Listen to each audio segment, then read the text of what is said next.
The Grand Hall of the Galactic Council stretched higher than most buildings on Earth. Ambassador Sarah Chen stood at the center, feeling small beneath the towering ceiling. Around her, representatives from dozens of alien species watched from their elevated seats. Some looked curious, most looked bored. She had practiced her speech 100 times. Her hands shook as she held the datapad containing humanity's formal request. Earth needed protection. The raids on their outer colonies had killed thousands. Ships vanished without warning. Entire settlements went dark overnight. Honorable Council, Sarah began, her voice amplified across the massive chamber. Humanity comes before you in peace, seeking protectorate status under galactic law. We are a young species, barely 3 centuries into space travel. We ask only for the safety that all peaceful civilizations deserve. A sound echoed through the hall. Laughter. Deep, rolling laughter that made Sarah's stomach turn cold. High Arbiter Zelthan rose from his seat. He was Crithian, a species that had ruled 1/3 of the galaxy for 10,000 years. His 4 eyes gleamed with amusement. His scaled skin shimmered under the lights like polished metal. He stood twice as tall as Sarah, and his presence filled the room. The humans wish to speak of deserving, Zelthan said, his voice smooth as silk and sharp as broken glass. Tell me, little ambassador, what has your species accomplished? What great works have you created? What worlds have you brought into civilization? Sarah felt heat rise in her cheeks. You have built nothing, Zelthan interrupted. You are children playing with technology you barely understand. Your ships are crude. Your weapons are toys. Your colonies exist only because we have allowed them to exist. The other council members remained silent. Sarah had expected support from at least some of them. The Vendari were supposed to value justice. The Krell claimed to protect the weak, but none spoke. They all knew better than to challenge the Crithian Imperium. We are not asking for charity, Sarah said, forcing strength into her voice. We are willing to contribute to galactic society. We can offer resources, knowledge, labor. Now we reach the truth, Zelthan said. He descended from his platform, his footsteps echoing. He circled Sarah like a predator studying prey. You wish our protection. Very well. The Crithian Imperium is generous. We will consider your request. In exchange, humanity will provide 60% of all resources from your colonies, 60% of your industrial output, and 60% of your population for labor assignments. Sarah's blood turned to ice. That's not protection, that's slavery. That is the price of safety, Zelthan replied. Accept our terms or refuse them, the choice is yours. Then we refuse, Sarah said. The laughter returned, louder this time. Zelthan's 4 eyes fixed on her with something that might have been pity or contempt. No species has ever refused the Crithian Imperium. You will be educated in obedience, little human. Class begins tomorrow. The transmission ended. Sarah found herself back aboard her shuttle, shaking with rage and fear. She sent an emergency message to Earth. They're coming. Prepare for war. But how could humanity prepare? The Crithian fleet was legendary. Their ships could destroy planets. Their shields had never been breached. Their soldiers were engineered for combat. Earth's united fleet was 300 ships. Strong but intelligence suggested the Crithians could field thousands. The Crithian armada arrived at humanity's outer colonies within 2 days. They didn't send warnings. They didn't negotiate. They simply appeared in orbit and began firing. New Shanghai was the first to fall. 3 million people lived on the colony, world farming and mining and building homes under orange skies. The orbital bombardment lasted 6 minutes. When it ended, the entire planet burned. The oceans boiled. The atmosphere ignited. Nothing survived.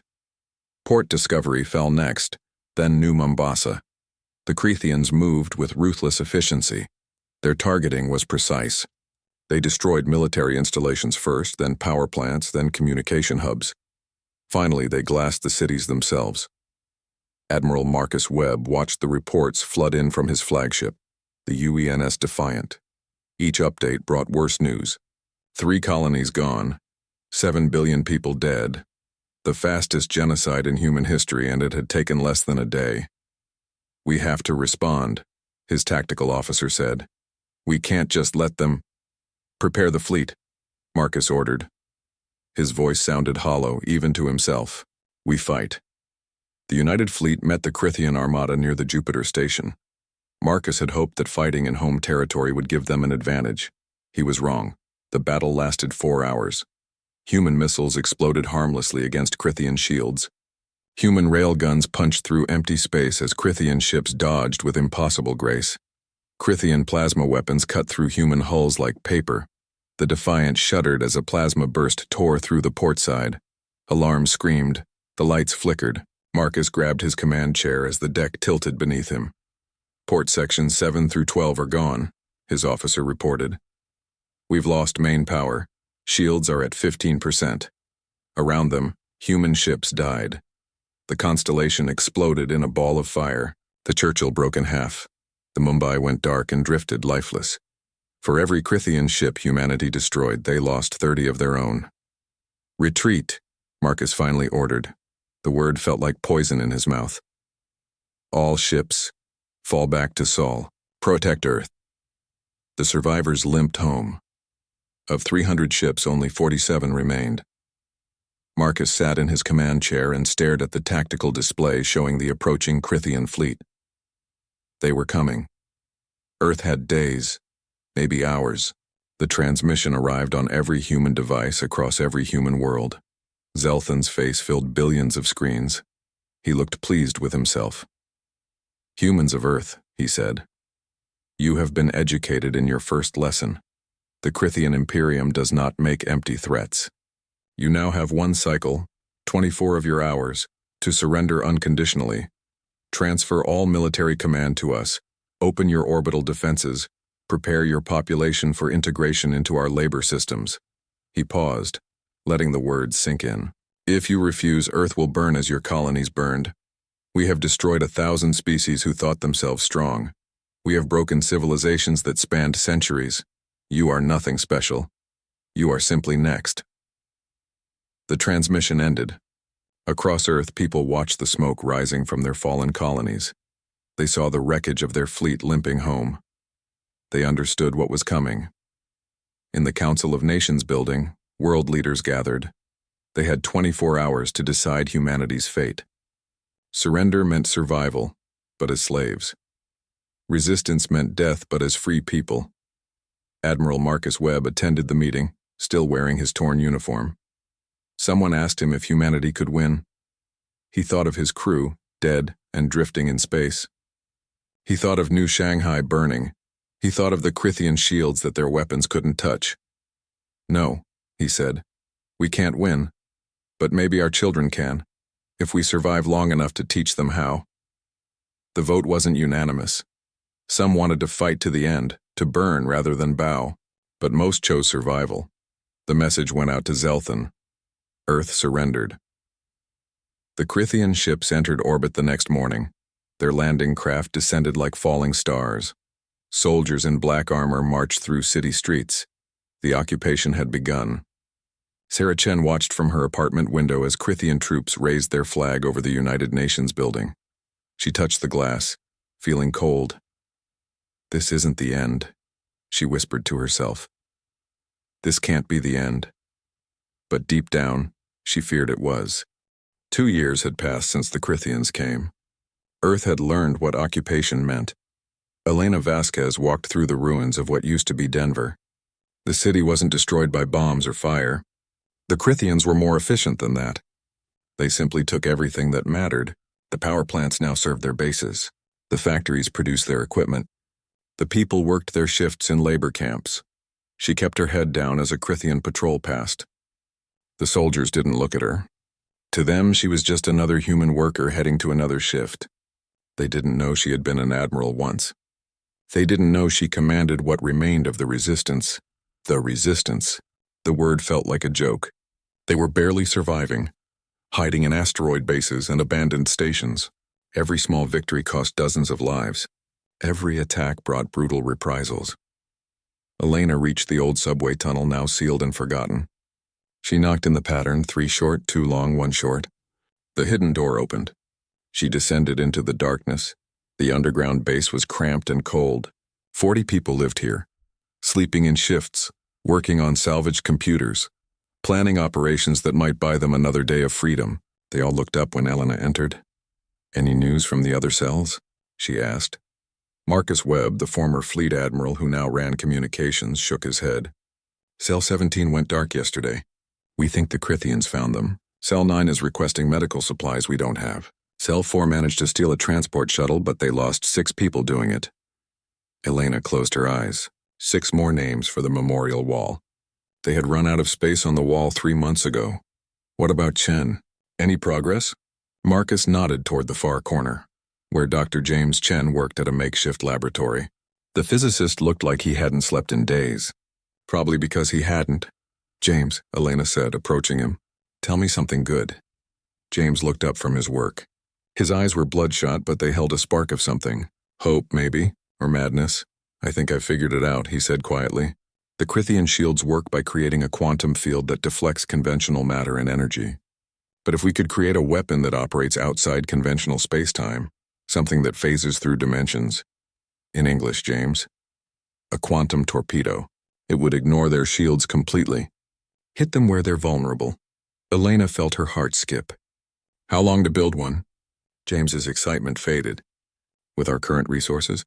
20 years, maybe 30. We'd need materials we don't have, equipment we can't build, and time we definitely don't have." The hope died as quickly as it had appeared. Elena squeezed his shoulder. "Keep working on it. You never know." She climbed back to the surface as darkness fell. The city looked different at night. Crithian patrol lights swept the streets. Their ships hung in the sky like dark stars. She remembered when those streets had been full of life. Her communicator buzzed. A message from Cell 8. "Emergency meeting, Titan, they found something." Elena made her way to the hidden transport, a stolen maintenance shuttle they'd been using for months. The journey to Titan took 6 hours. She spent the time reviewing reports. Every day brought worse news. The labor camps were expanding. Families were being separated. Children were being sent to education centers where they learned to serve the Crithians. Resistance fighters who were caught faced public execution. But the worst part was watching people give up. After 2 years, many humans had accepted their fate. They worked their shifts, followed the rules, and tried to forget they had ever been free. Elena landed on Titan at a hidden base carved into the ice. Commanders from 12 different resistance cells had gathered. She knew most of them. They had all lost someone. They all carried the same weight in their eyes. "Why the emergency meeting?" she asked. A young commander named Sarah, not Chen, a different Sarah, stepped forward. She looked terrified. "We intercepted a Crithian communication. They're planning something big. A demonstration." "What kind of demonstration?" Sarah pulled up a hologram. It showed a list of cities on Earth. Buenos Aires, Lagos, Mumbai, Tokyo, Seoul. 10 cities in total. Millions of people. "They discovered our base on Titan," Sarah said, her voice shaking. "The one we used 3 months ago.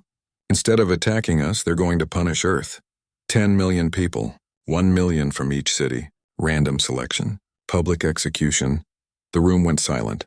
"When?" Elena asked. 2 days. Someone punched the wall. Someone else started crying. Elena felt something break inside her chest. She had known the Crithians were cruel. But this was beyond cruelty.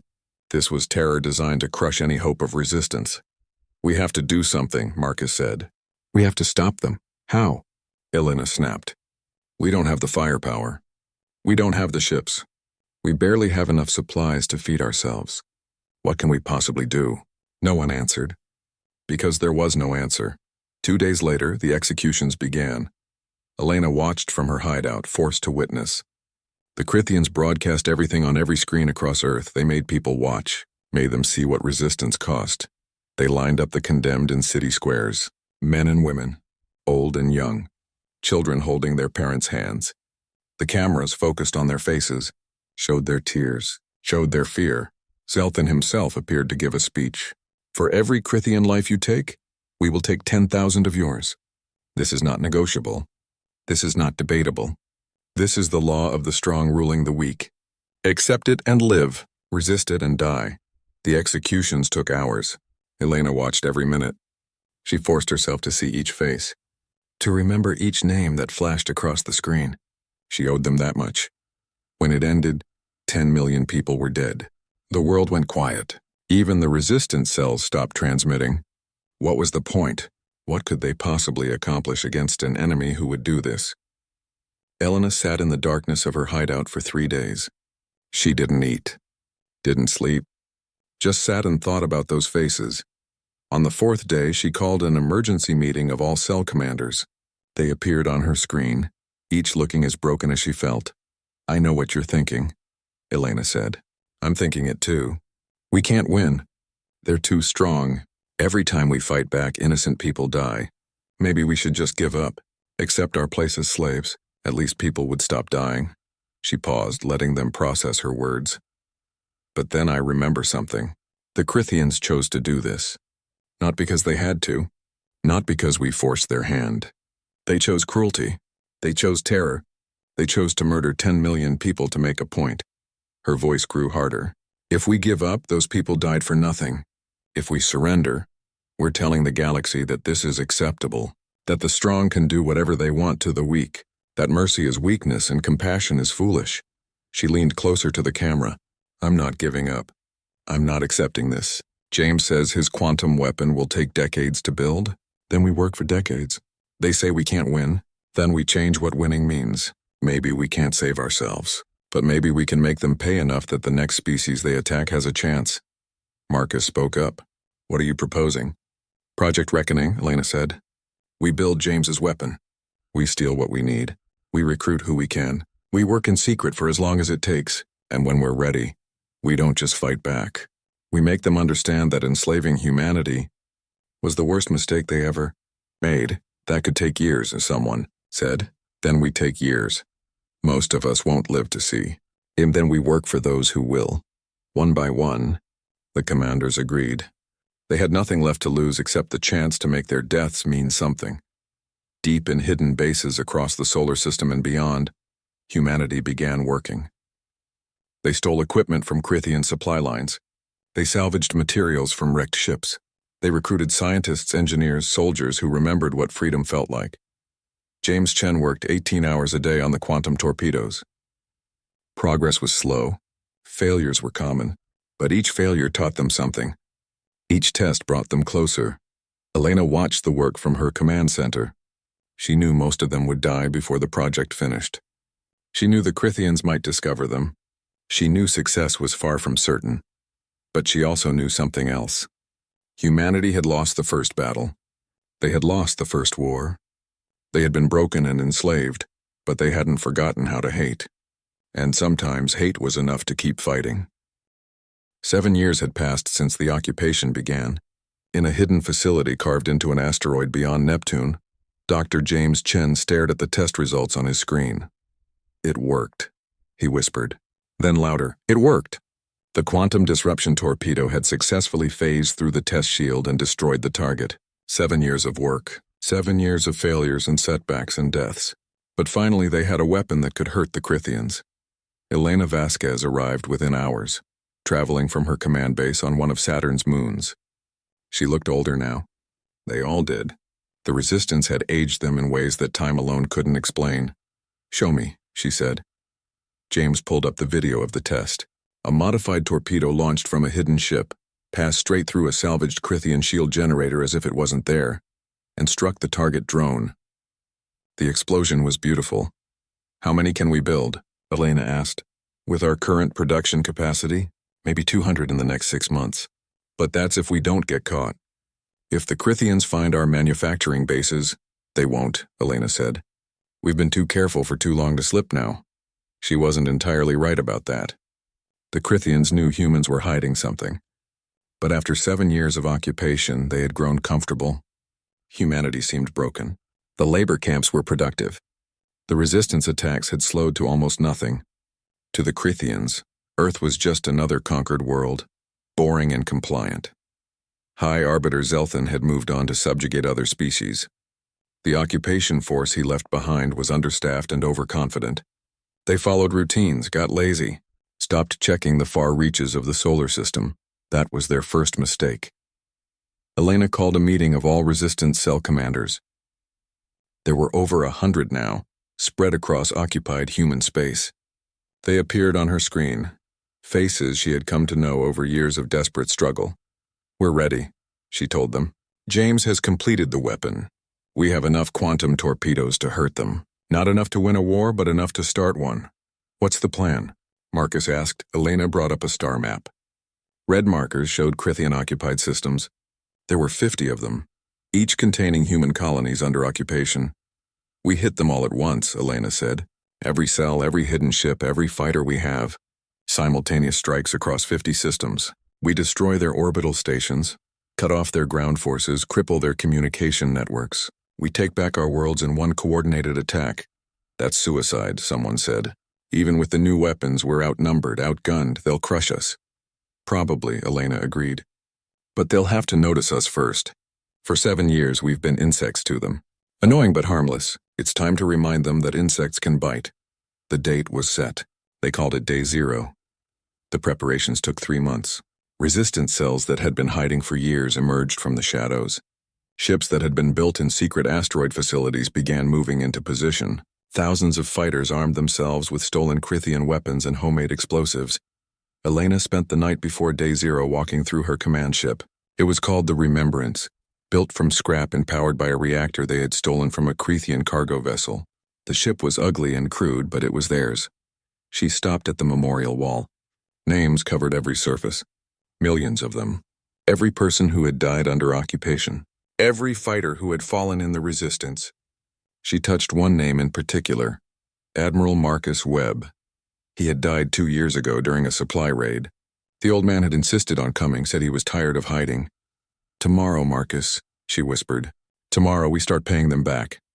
Day 0 began at exactly 0600 Galactic Standard Time. Across 50 star systems, Crithian officers woke to alarms. Their orbital stations were under attack. Their communication arrays were exploding. Their ships, comfortable in orbit, found themselves facing swarms of crude human vessels armed with weapons that ignored their shields. On Mars, the Crithian garrison base disappeared in a series of quantum torpedo strikes. Human fighters poured into the streets, overwhelming surprised soldiers. The red planet turned into a war zone, but this time humans were winning. Above Titan, the site of the massacre 7 years ago, a specially selected strike force destroyed the Crithian fleet responsible. They broadcast the battle on all frequencies, making sure every Crithian in the system watched their invincible ships die. At Earth, Elena led the assault personally. The Remembrance and 15 other human ships attacked the orbital platform that served as Crithian command. The battle was desperate and brutal. 2 human ships exploded in the first minute, 3 more in the second. But then the quantum torpedoes reached their targets. The Crithian shields flickered and died. The station began breaking apart. "All fighters, advance," Elena ordered. "Retake our home." The fighting on Earth lasted 3 days. Street by street, building by building, humans drove out the occupiers. The Crithians fought back hard, but they had grown comfortable. They had forgotten that humans could be dangerous. When the last Crithian base on Earth surrendered, Elena stood on the roof and looked at the sky. For the first time in 7 years, no Crithian ships hung overhead. The view made her cry, but the celebration was brief. Across the resistance network, reports flooded in. They had won significant victories. 42 of the 50 targeted systems were liberated. Human casualties were heavy, but they had succeeded beyond anyone's expectations. Then the other reports started arriving. Crithian reinforcement fleets were being recalled from across the Imperium. High Arbiter Zelthan himself was leading a massive armada toward human space. Intelligence suggested 3,000 warships, 10 times what humanity possessed. The Galactic Council sent a message offering mediation. They proposed an immediate ceasefire. Zelthan might accept terms now. He was embarrassed, but not yet truly hurt. Continuing the war would cost millions more lives. The message appeared on Elena's screen in her temporary command center on Earth. She read it twice. Around her, her officers waited for her decision. "Admiral," one of them said, "the Council is right. We've made our point. We've shown we can fight back. Maybe it's time to negotiate, find a middle ground, end this before more people die." Elena thought about the labor camps, about the executions, About Titan, about Marcus Webb and millions of others who had died under Crithian cruelty. She thought about the message Zelthan had sent 7 years ago. We have broken 1,000 species. You are nothing special. Send a reply to the council, she said. What should it say? Elena looked at her officers. These men and women had fought for 7 years. They had lived in hiding, watched friends die, endured horrors she couldn't even name. They deserved honesty. Tell them humanity's answer is no mercy left. The council was shocked. They sent follow-up messages explaining the consequences. Humanity would face annihilation. There was no shame in accepting peace. Revenge wasn't worth extinction. Elena ignored them all. She gathered her fleet at Neptune's orbit, every ship humanity had left. It was barely 300 vessels, cobbled together from salvage and stolen materials. They faced Zelthan's armada of 3,000. The High Arbiter's face appeared on every screen as his ships entered the outer solar system. He looked furious. You dare challenge the Crithian Imperium? He said. You insects dare to bare your teeth at us? I will crush you personally. I will make your deaths last years. I will turn Earth into a monument to the price of defiance. Elena sent back a simple reply. Come try. The Battle of Neptune's Gate began at dawn. Zelthan's armada advanced in perfect formation, thousands of ships moving as one.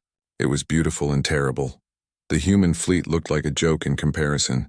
Mismatched ships, jury-rigged weapons, shields that barely worked, but they held their position. All ships, Elena broadcast. Remember what they took from us. Remember who we're fighting for.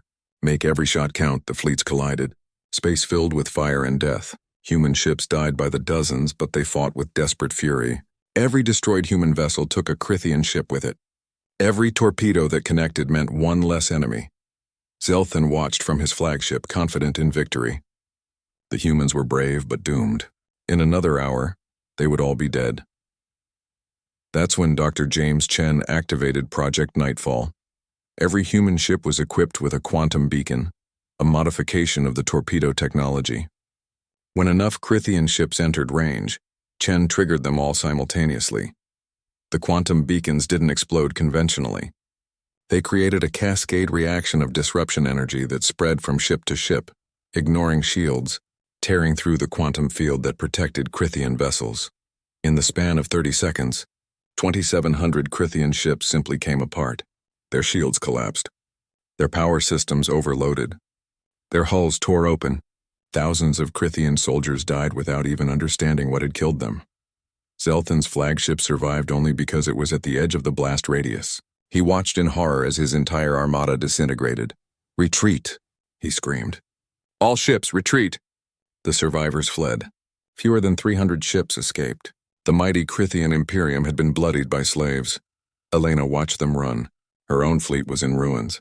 They had sacrificed almost everything for this victory, but they had won. The news of the Battle of Neptune's Gate spread across the galaxy in days. The Crithian Imperium, which had seemed invincible for 10,000 years, had been defeated by a species they had enslaved. High Arbiter Zelthan fled back to Crithian space in disgrace. Admiral Elena Vasquez didn't give them time to recover. Her fleet, damaged and depleted, followed close behind. The campaign that followed lasted 18 months. Humanity called it the Reckoning. The galaxy called it something else. The Terror. Elena's strategy was simple and brutal. She identified every Crithian world that had participated in Earth's occupation. Every system that had sent soldiers. Every planet that had profited from human slave labor. Then, she attacked them all. The first target was a mining colony called Crithis 7. 5 million Crithians lived there, extracting rare minerals from the planet's core. They had used human slaves to work the deepest, most dangerous mines. Thousands of humans had died in those tunnels. Elena's ships arrived in orbit without warning. She sent a single message. Evacuate the slaves. You have 2 hours. The Crithian colonial governor laughed. He thought it was a bluff. Humans wouldn't dare attack a civilian target. He was wrong. After 2 hours, Elena gave the order. Quantum torpedoes rained down on the mining facilities, the processing plants, the colonial administration centers. The bombardment lasted 6 hours. When it ended, the infrastructure of Crithis 7 was completely destroyed. The Crithian population survived, but they were stranded on a ruined world. Elena left a message. You used our people as tools. Now rebuild your world with your own hands. The galaxy was shocked. This wasn't warfare. This was revenge. The Galactic Council convened an emergency session. They demanded Elena stop her attacks. They called her a war criminal. They threatened sanctions against humanity. Elena's response was broadcast on all channels. The Council watched the Crithians enslave us, watched them execute 10 million of our people, watched them destroy our colonies. Where were your sanctions then? Where was your outrage? We learned from the best teachers. We learned from you. The Council had no answer. Elena continued her campaign. She attacked Crithian supply lines, destroying cargo ships carrying resources. She targeted military academies, bombing them to rubble. She liberated slave camps across Crithian space, freeing not just humans but dozens of other species. Those freed species joined her fleet. The Vendari, who valued justice, sent ships. The Krell, who claimed to protect the weak, contributed fighters. Species that had suffered under Crithian rule for generations saw their chance.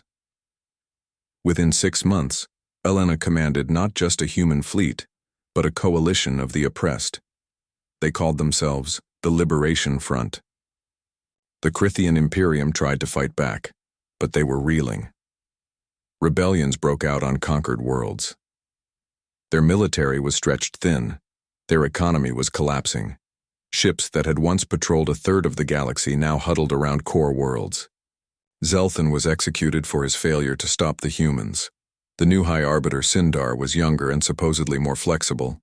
He tried diplomacy, sending messages of apology and offers of peace. Elena ignored every transmission.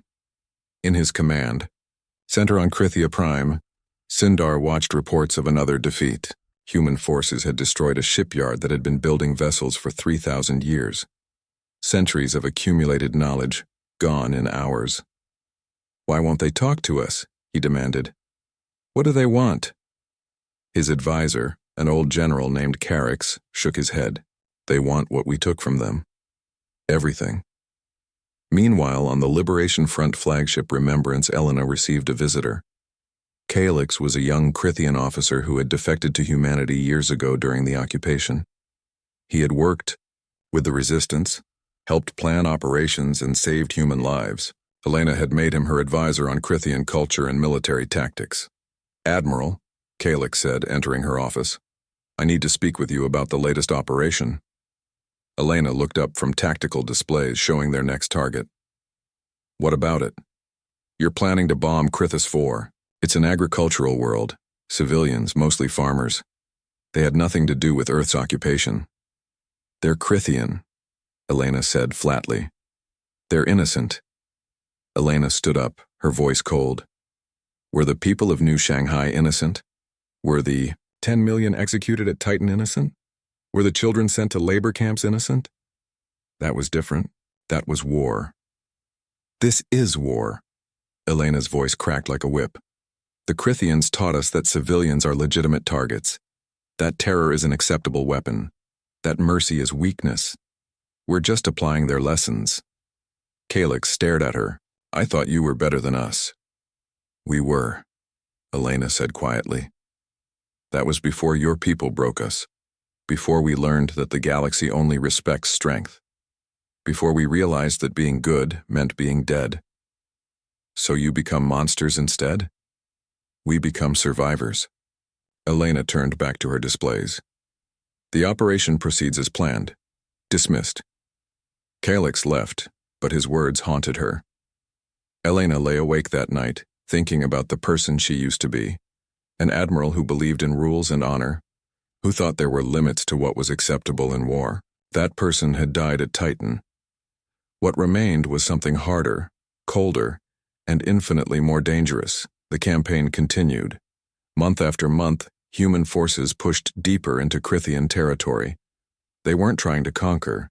They were systematically destroying the infrastructure of empire. Every shipyard that had built weapons was demolished. Every training facility that had produced soldiers was leveled. Every planet that had profited from conquest was reduced to subsistence. The Crithians weren't being exterminated, but their ability to threaten anyone ever again was being systematically erased. The galaxy watched in horror. Some species cheered privately, glad to see the Crithians finally humbled. Others worried about what humanity was becoming. A species that had been victims 7 years ago now wielded power with ruthless efficiency. As the Liberation Front approached the Crithian core worlds, the final stronghold of their empire, Sindar made a desperate decision. He ordered the use of planet-killer weapons on outer colony worlds, rather than let them fall to human hands. The first world to die was Krathus 9. 10 million Crithians lived there. Sindar gave them 6 hours to evacuate, but there weren't enough ships. 7 million died when their own government destroyed the planet. Elena watched the reports. She felt nothing. Their choice, she said. Continue the advance. The Liberation Front massed for the final assault on Crithian core worlds. Every ship they had, every weapon they could field, gathered at the border. It was the largest fleet humanity had ever assembled. Across from them, the Crithian military prepared for the last stand. They had recalled every ship, every soldier, every resource. The fate of their species would be decided in the coming battle. Before the assault began, Sindar sent one final transmission. It appeared on Elena's screen, showing the young High Arbiter looking exhausted and defeated. The hologram showed Zelthan's execution, a formal apology for the occupation, and an unconditional surrender. Crithian ships would stand down. Military forces would disarm. Humanity could have whatever terms they wanted. Please, Sindar said, his 4 eyes showing something humans rarely saw in Crithians, fear. Please. No more. We surrender. We accept any terms. Just stop. Have mercy. Elena watched the transmission without expression. Around her, her officers waited. Outside, the fleet awaited orders. One word from her and the assault would begin. One word, and the war would end. She thought about all the times humans had begged for mercy. On New Shanghai, as the bombs fell. At Titan, as 10 million faced execution. In the labor camps, as families were torn apart. The Crithians had no mercy then. Elena closed the transmission without responding. She turned to her tactical officer. All ships, she said. Advance on Krithia Prime. Prepare for orbital assault. Admiral, Kalix said from the back of the bridge. They surrendered. You have to accept. I don't have to do anything, Elena said. They'll learn what their mercy was worth. Helm, execute. The fleet moved forward. The last battle was about to begin. Kalix watched Elena give orders, her face carved from stone, her eyes empty of anything except purpose. He realized then that the Crithians hadn't just conquered humanity. They had destroyed something fundamental in them. Something that might never come back. The humans had learned their lesson well, perhaps too well. The galaxy would never be the same. The battle for Krithia Prime lasted 6 months. The Crithians fought with the desperation of a species facing extinction. Every orbital platform became a fortress. Every city became a battlefield. They used weapons they had been saving for centuries, tactics they had perfected over millennia. None of it mattered. Humanity had evolved beyond the species that surrendered 7 years ago. They fought with precision born from suffering and patience learned from hiding. Their quantum weapons made Crithian shields useless. Their tactics, developed through years of guerrilla warfare, confused traditional military strategies, but more than that, humanity fought with something the Crithians had forgotten. The absolute conviction that they had nothing left to lose. Admiral Elena Vasquez commanded from the Remembrance, orbiting above Krithia Prime's largest continent. She watched the battle unfold on dozens of screens. Human Marines fighting through Crithian streets, bombers destroying military installations, ships engaging in desperate combat above the planet. Ma'am, her tactical officer reported. Enemy forces in Sector 7 are requesting terms. They want to discuss conditional surrender. Tell them we don't do conditional, Elena said. Full surrender or nothing. Dr. James Chen worked from a modified laboratory aboard the flagship. He had survived the 7 years, though he looked 20 years older. He was coordinating the capture of Crithian technology and records. Everything they had learned, everything they had built, humanity was taking. Elena, he said over private comm. The Imperial Archives are in Sector 3. I'm sending a team to secure them. 10,000 years of Crithian history and science. Don't damage anything, Elena ordered. We're going to need that knowledge. The breakthrough came after months of grinding battle.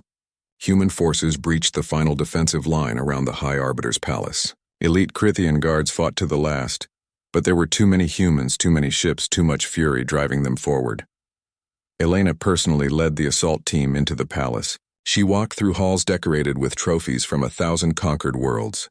Each trophy represented a species broken, a civilization destroyed.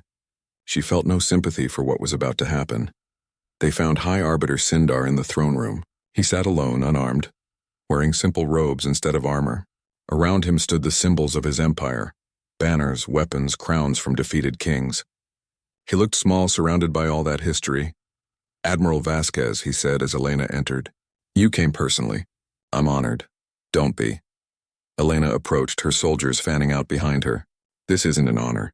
It's a reckoning, Sindar gestured to the empty room. My advisors suggested I flee. Find somewhere to hide and rebuild. I refused. If my empire falls, I should face it. He looked directly at Elena. What happens to my people now? Elena pulled out a data pad. She had been preparing this moment for months. The Crithian Imperium is dissolved, effective immediately. All military vessels will be destroyed. Your colonies are forfeit. Their populations to be relocated. Crythia Prime will survive, but under human occupation. Your people will be dispersed across the galaxy as refugees and laborers. Sindar closed his 4 eyes. So we become you. The scattered, the broken, the enslaved. For 1 generation, Elena said. Your children will know what their parents inflicted on others. They'll work in mines like our people did. They'll live in camps like our people did. They'll understand what occupation means. And after that generation, after that, if they've learned humility, they can rebuild. A small civilization limited in scope, monitored forever. The Crithians will never again threaten another species. Sindar opened his eyes. You're condemning us to the same fate we inflicted on you. After everything, you become us. No, Elena said coldly. We're worse. You expected mercy because you believed you were superior. We know exactly what we're doing. We know we're capable of the same cruelty you showed us. The difference is we'll never forget what we became, and we'll make sure no other species ever has the power to do this to another. She turned to leave, then paused. You have 1 hour to broadcast your formal surrender. Tell your people across the galaxy to stand down. Tell them the Empire is over. And if I refuse? Elena didn't look back. Then we glass the planet and tell them ourselves.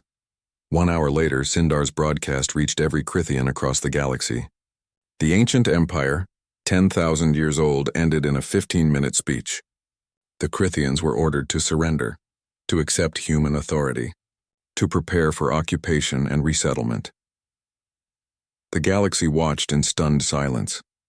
3 days later, Elena stood before the Galactic Council. She had not been invited. She simply arrived with her fleet in orbit above the Council's homeworld and demanded an audience. The Council members sat in their elevated seats, looking down at her with a mixture of fear and disgust. She looked up at them without flinching. The Crithian Imperium no longer exists, Elena announced. Humanity is establishing the Terran Mandate over former Crithian space. We will enforce peace. Any species that engages in conquest, slavery, or genocide will face intervention.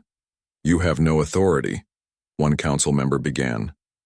I have all the authority I need, Elena interrupted. For 10,000 years you watched the Crithians brutalize the galaxy. You did nothing. When they came for us, you watched. You taught us the only law that matters, strength. We have strength now. We will enforce peace. This is tyranny, another member protested. This is protection, Elena countered. For every species too weak to defend themselves. We won't ask your permission. We won't seek your approval. Object if you wish. The chamber fell silent. No species objected. They had seen what humanity could do when pushed too far. Elena left without waiting for dismissal. Her work wasn't finished. The rebuilding took decades. Earth healed slowly, covering its scars with new cities while preserving the ruins as memorials. The remembrance monuments stretched across 3 continents, listing every name of those who died. Children learned about the occupation from age 5. They learned about Titan. They learned that weakness invited predators. Across former Crithian space, the Terran Mandate established order. Human warships patrolled constantly, ready to respond to threats. When a species on the Outer Rim began enslaving its neighbors, human forces intervened within days. The offending government was dismantled. The practice stopped. The galaxy learned that humanity meant what it said. Some called it peace. Others called it control. Everyone agreed it was effective. Dr. James Chen spent his remaining years working on peaceful technology. He tried to develop faster-than-light communication, hoping to unite species through understanding instead of fear. He died before completing it, leaving behind notes that no one continued. The galaxy had moved past hope. Calyx, the Crithian who tried to bridge both species, died quietly in a human retirement facility. He had written a memoir called What We Both Became, but no publisher would print it. No one wanted to read about the cost of victory. No one wanted to question what they had become. Admiral Elena Vasquez lived another 40 years. She commanded the Terran Mandate, enforcing peace with an iron hand. She received medals and honors from dozens of species. Statues were built in her image. Schools were named after her. She never smiled again. On her deathbed, surrounded by military officers and government officials, Elena spoke her final words. They were recorded and later carved into her memorial. We won. We survived. But I wonder every day if there was another way. I hope whoever comes after us never has to find out what it takes to become what we became. 50 years after the fall of Krithia Prime, a young human officer named Sarah Rivera stood on the bridge of a patrol ship orbiting the former Crithian homeworld. Below, the planet looked peaceful. Crithians lived there still, working simple jobs forbidden from military development, monitored constantly. Sarah watched them and wondered what her grandmother would think. Admiral Vasquez had fought so they could live. But was this living? A galaxy held in place by threat of force? Her communications officer interrupted her thoughts. Captain, we're receiving a distress signal from the Outer Rim. A new species is under attack by raiders. Sarah didn't hesitate. Set course. Maximum speed. The ship jumped to faster-than-light travel, racing toward another species in need. Because that's what humanity did now. They protected the weak. They punished the strong who preyed on others. They enforced order. They had learned their lesson. They had learned it well. Perhaps too well. As the patrol ship disappeared into the distance, the planet below continued turning. Former conquerors worked in fields and factories. Their empire reduced to memory. They told their children about the past, about the mistake their ancestors made. They taught them that humanity had no mercy left, and the galaxy remembered. In the vastness of space, civilizations rose and fell. Species evolved and went extinct, but one truth remained constant. The species that had been broken and enslaved had become the greatest power the galaxy had ever known, not through superior technology, not through ancient wisdom, not through moral righteousness, but through the simple, terrible lesson that mercy was something only the victorious could afford. And humanity had learned at last how to be victorious. The stars continued burning. Life continued throughout the galaxy.